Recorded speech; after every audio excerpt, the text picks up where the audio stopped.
जुने फोटो पाहिले की आपण जसं आठवणीच्या गावात हरवून जातो ना, तसंच काहीसं होतं जेवणाचंही.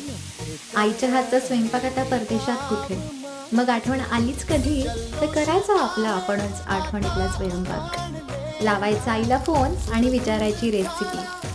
आईच्या हातची चव जरी नसली त्यात, तरी प्रेमानं बनवलेला एक एक पदार्थ तेवढाच रुचकर लागतो. आज असाच आठवणीतला स्वयंपाक केलाय. येताय जेवायला?